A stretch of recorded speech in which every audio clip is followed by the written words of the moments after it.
Diaz. How keen is he to take on Kyle Walker now? Salah, runners from Gakpo, takes men away, and what a goal from Trent Alexander-Arnold. But Liverpool get a sniff, and it's their vice-captain with a hole-in-one, and Liverpool are back in the game. Man City won, Liverpool won.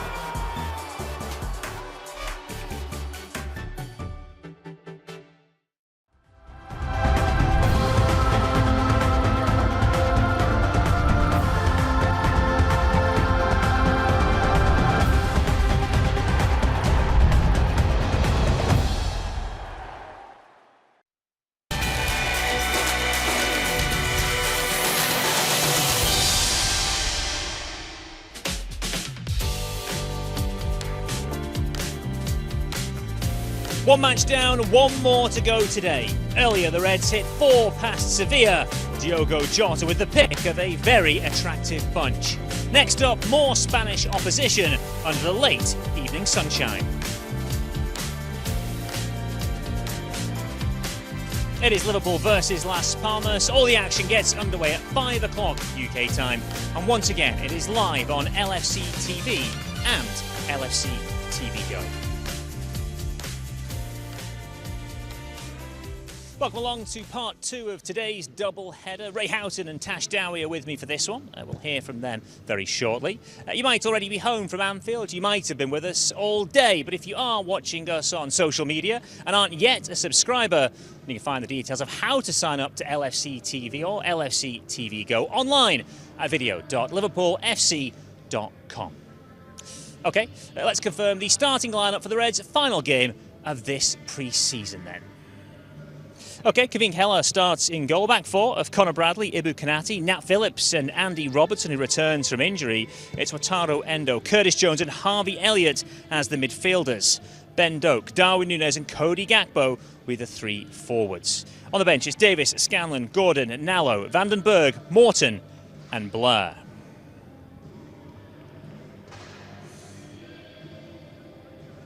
Guys, good to see you. We're getting ever closer to the real stuff starting. Ray, you were here for the first of the games today. Very different atmosphere, very different setup. It's a bit COVID-like. Is it a different challenge as a player? But to try and generate something, yeah. No, Belinda Carlisle will do that, but yeah. No, look, listen, nearly 60,000 in here to watch the Seville game. I thought the lads applied themselves really well. You know, I thought the first 45 minutes was excellent. They've been fit. What I've seen of all pre-season, they've looked really, really good. I thought they applied themselves the right way, attitude was right, attacked the game in the right way, got the goals at the right time. I thought they looked a very good outfit. Second half, of course, you make changes in the manner that you do. You're going to upset the flow of the game, the rhythm of the game, and that was evident. But overall, I think the manager will be delighted with what he's seen of his players and the way that they've reacted to him coming in, and also the way they've reacted to what could be a massive season for them. Big changes with Jurgen leaving and Arne Slot coming in, so how they've had to deal with that shows you the character of the players. But they look fit, and look, we've just seen the second group coming out, and they look really focused, and rightly should be, because some of them won't be happy that they're playing in the second game, that they feel they should have been in the first one. So it's how they react to what the manager asked of them and how they go out and apply themselves. When there's a summer of international tournaments, we've had the Copa America, we've had the Euros, players come back at different stages. There are players being integrated again into this second game who haven't been a part of a lot of things. And there are question marks about certain players in terms of where they'll fit for the new manager. I guess Cody Gakpo falls into that category. We saw him play for the Netherlands at the Euros to great effect coming off that left-hand side. 3 goals. Where does he fit into this team? That's maybe one of the things we'll look at today. Absolutely. But he does, you know, and I think when you look at the first game, Diaz getting a brace today, that makes it hard. You know, Gakpo would be in my starting 11 come the Ipswich just because of the tournament that he had. You know, he was flying. But then you see today, people are performing well, and I think that's what I've been so impressed with, being on the pre-season tour and seeing the players performing. You know, there is competition for places now. No one is guaranteed a spot in this team. And I think you can see today, you know, even, you know, I look at the starting 11 now that's going to be starting against Las Palmas. You know, there's some players that will be playing in that team. I think it's mixed up a little bit today, but that first 11 that played last game just now have really put on a show and really stamped their chance to try and get into that Ipswich team. The talk throughout the Euros with Gakpo in particular was he plays off the left. That's his position. That's his position. That's where he did it in the Netherlands to great effect. That's where the managers come from. So you maybe think, Ray, he might put him back, though. We obviously saw him centrally so often previously under Jurgen, often through necessity, but not always. Yeah, but look, you want versatile players, you want different types of players. You don't want all the same, because you become predictable. When anyone's watching your team play, they'll say, right, what their players do, they'll always come short to get involved in the build-up play. So if you're not running in behind, you haven't got that type of player, you're easy to play against. Whereas I think with Liverpool, because of the different players that are there and the fluidity in that front line, you can change them all around and you'll get a different style of playing, and that's what makes you a very good side. That makes you different. It makes you a side that others fear, because they don't know what they're going to get from you. They don't know if they're going to get a runner in behind, so the centre half doesn't know you go whether he goes tight or drops off because of the players that you've got. So Cody's got a chance now in this game this evening to go out there and show what he's about. Look, listen, he had a very good Euros for the Dutch.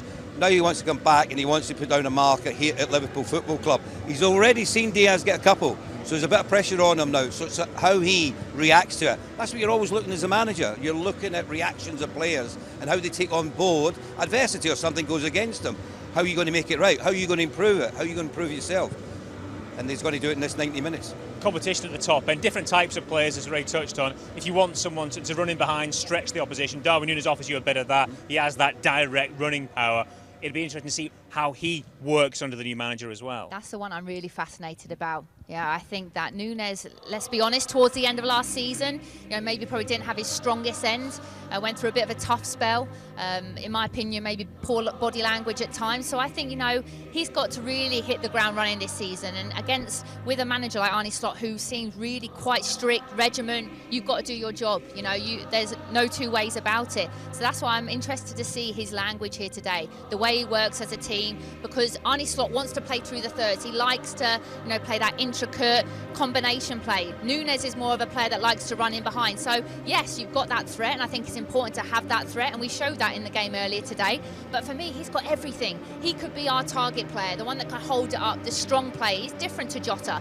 Jota's someone that if you give him a chance, he's going to score, like we saw today. He's that prolific goal scorer. Whereas Nunez, he's got that presence about him. He can bully centre half. So I really want to see a positive reaction from him today, because he could be huge for us this season. Yeah, big season for him, big season for a lot of the players in this Liverpool squad, especially with a new man at the helm.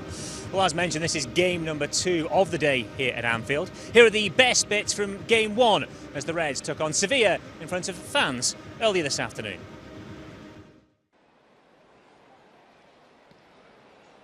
In towards Jota. It's cleared. Only as far as Szoboszlai. One helped back in as well from Trent Alexander-Arnold. It's an absolute peach from Diogo Jota. He hit the woodwork in pre-season. There was almost the feeling that he was just getting rid of the ring rust, but there was nothing not to admire about the finish from Diogo Jota there.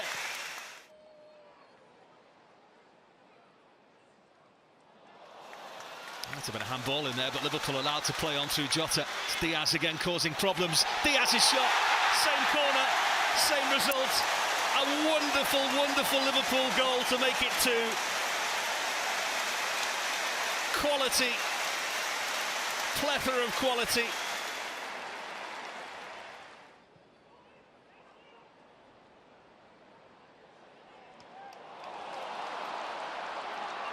And away and running is Szoboszlai, and it's a little buffet ball for Luis Diaz. Go and help yourself.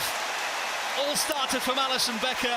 2 goals for Luis Diaz, and a first half of dreams for Liverpool as they stare down the start of a new Premier League season. The Duque looking to take on Alexander-Arnold. Quick feet of his again in. That's a great goal. Wonderful goal from Pepe.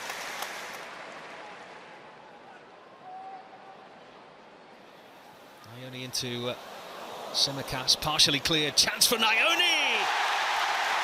There's a little glimpse of why Liverpool are so excited about this teenager.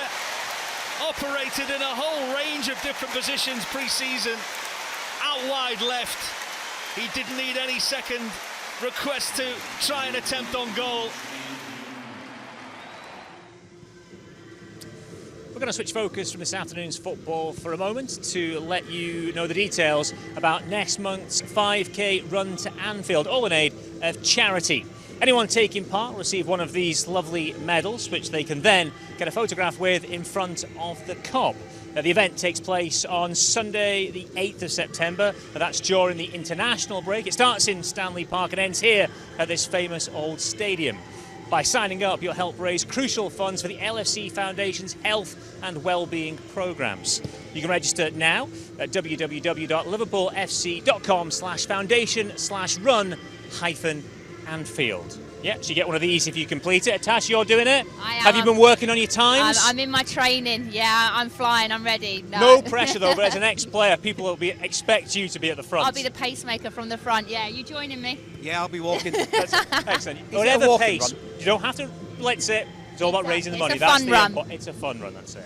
But Ray, run, you lazy souls. Back to today's game and to some of the players who'll be doing plenty of running out there today. One of the ones who's done a lot of running in pre-season, Harvey Elliott.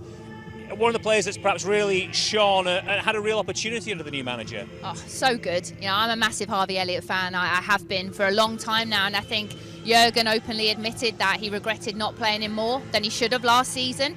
I think he should have gone away with England. So he's obviously had a summer where he's thought, right, let's hit the ground running again, and he certainly did in pre-season, 2 assists. You know, I just love him. He can play everywhere. I think he's really effective off the right-hand side when he comes in on his left. But in pre-season as well, he's really picking up pockets in that number 10 role. And he can see passes. He's got such great vision. He plays with such maturity for someone of his age as well. He's still, only 21? You know, and he's got over 100 caps now for Liverpool. So, absolutely, he's going to be in my starting 11 for Ipswich, 100%. I just wonder with Harvey, you know, Tash said that he can play in different positions, he can be versatile. Does that count against him sometimes? You know, is he in a position now where I want to play here, this is my best position, nail somewhere down, or is that flexibility in the modern day a real advantage? I don't think there's very few players here that are going to nail down positions. What I like about him as well is whether he comes on as a substitute or he starts games, he's got the same attitude. You know, his mindset is he wants to play the best that he can. He loves the club. He loves the supporters of this football club, and all he wants to be is a major success. Now, I thought he'd done really well last season, and I know Tash just said about Jurgen, said he underplayed him. He might have done in some respects, but I don't think anyone would minimise what he's done for the club as a player. And his standards last season, I thought, were extremely high, and he's continued to. So there's no surprise. I'm not surprised he's playing the way he is at the moment. That's the level that he's put himself at. You know, that's where the bar's been set, and he'll put yourself under pressure to play like that week in, week out. Now, I think he's got every chance of playing next week against Ipswich, personally. I think he's in that vein of form. I think the manager can see that for him. What he's doing more this season, even more than last, is his vision and awareness when he gets the ball. It's not just backwards and square. He's getting his head up and then he's looking for that pass, the killer pass, and the difference between scoring a goal or not. Not many's got that. Not many will try that because they don't want to give the ball away. He's not afraid to do that, and I like players like that. I think they're the ones that stand out more than others. And I think when he plays in the right-hand three of a midfield, he really dovetails well with Mo. I think like Mo's a mentor to him. I think they've got on extremely well together, and you can see when Mo's on that side of the pitch, I think Harvey plays even better. You know, he enjoys being in the company of Mo. He knows what Mo's going to do. It's as if they're, you know, telepathic. They know each other's thoughts when they're on the pitch. That works as a pairing really well. And you should be looking at pairings in most areas of the field. How did they develop an understanding? What are they going to do when in possession of the ball? And them two work it really well together. Another player who's had plenty of minutes in pre-season is Curtis Jones, and he spoke really well about the sort of differences to playing under the new manager. Maybe it's a little bit more considered in the middle of the park, maybe look after the ball a little bit more. Kind of suits his style of play, it seems. Yeah, he's openly said that, hasn't he, from the off, that it suits his style a lot more. And he's again someone, took a little bit of a knock in the first game of pre-season. I was a bit worried, but then he came back and he got his goal against United. You can see how much that meant to him. And he's someone that's going to be huge. And this is what I mean, the competition is fierce. You know, I think it's never been fiercer, and I think that's so important, you know, because we're going to have a lot more games this season, back in Champions League, you know, cross fingers, touch wood. It's been a perfect pre-season so far, and long may that continue. Competition in place, but at some point he's going to have to definitively pick ones, and these guys will be kind of looking at what's happened in pre-season, what he's done today, and maybe saying, well, am I in his thoughts, am I not? That's what happens at this stage of the season if you're a player in a big squad like this. Absolutely, and I think that we've got similar players with similar styles. You know, I think there's still talk about us needing a number 6. You know, he's been looking to play maybe Gravenberch a bit more there. There's rumours of whether or not he's a massive fan on Endo. You know, we don't know the ins and outs. He's got an opportunity to play now. I think Jones has a similar style to your Harvey Elliott, but he's got something else as well, you know, and I think that he's got goals in him, you know, and I think that's maybe something that maybe your McAllisters and other people haven't. So you've always got to try, you can't compare yourself to other players, but you've got to think, okay, well, what have I got that they haven't? And I've got to make that even better. And Jones is a confident player, you know, he doesn't shy away from that. He wants to be in the starting 11 come next weekend, and this is what he's got to prove today. 90 minutes, he's got to show it. An opportunity for him and the others out there this evening. Let's remind you of that starting 11 today and give you the rundown on the Spanish team as well. For Liverpool, it's Kevin Kelleher in goals, at a very good pre-season. Conor Bradley right back, Ibu Konate and Nat Phillips as the two centre-halves. Andy Robertson comes in at left back, Wataru Endo, Curtis Jones and Harvey Elliott as the midfield three. Ben Doak, Darwin Nunez and Cody Gakpo are the front three. As for Las Palmas, well, they finished 16th in the Liga last season, and they've been very busy this summer. They signed 11 new players, a few you will recognise from time in the Premier League.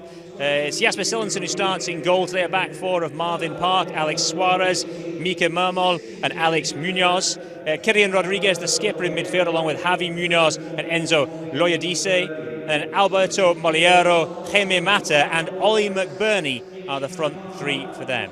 On the bench is Hocas, Campana, Cardona, Ramirez, Fuster, Clemente, Ramirez, Gil, Herzog, Pezzolesi and McKenna. Yeah, McBurney is a player that people will be aware of. Ollie McBurney, previously of Sheffield United.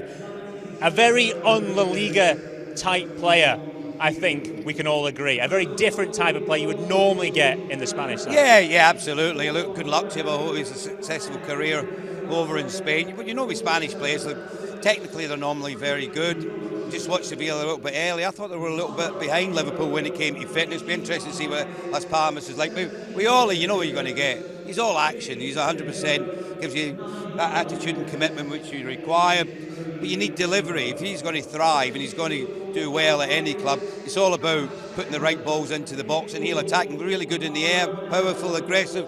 Interesting to see how he gets up against Phillips, because Phillips is that type of lad. Oh, I can see that being a real battle between the two lads in that part of the pitch. So it'll be interesting to see how they get on. But what we're looking at is what Liverpool do. You know, what Liverpool are going to do when they're in possession of the ball, what they're going to do as far as, you know, what we've seen earlier today in the short pass and then the longer ball when it's required to do so. When teams press, then you play long. I thought we've done that really well.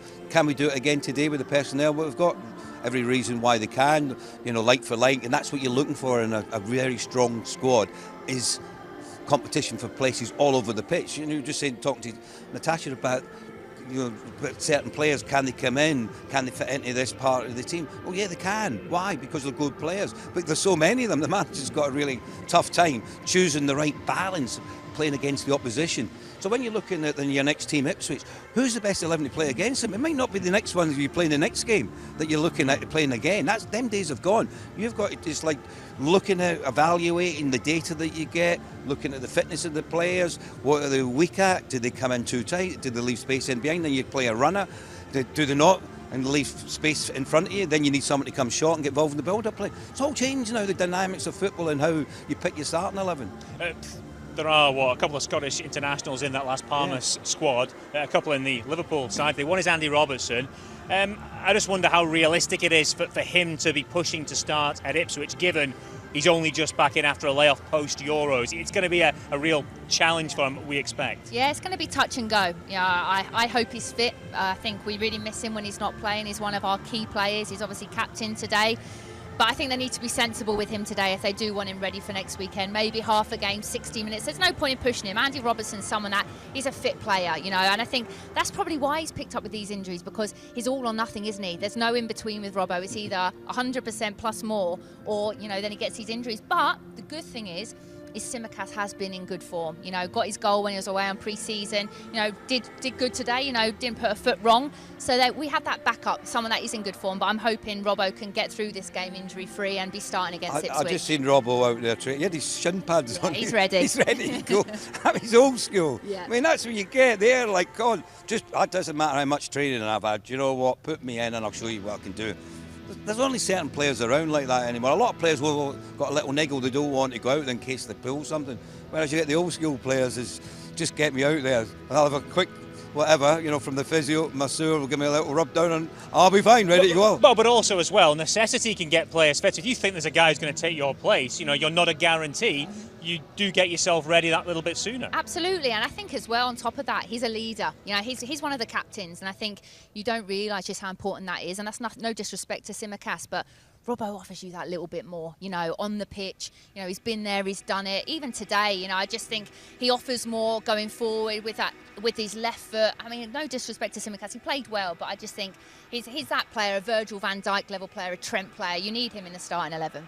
Okay, well, the time has come to leave our viewers on social media. As mentioned, Liverpool versus Las Palmas is live on LFC TV and Go in a few moments' time. If you want to become a subscriber to watch all the action, you can find the details of how to do so online at video.liverpoolfc.com. We are just minutes away from kick-off as Arne slots Reds prepare for Game 2 of this afternoon's double-header. For those of you with us on LFC TV and LFC TV Go, Gary Gillespie and Peter McDowell will be taking you through all the final friendly action of pre-season. It all comes live after this short break.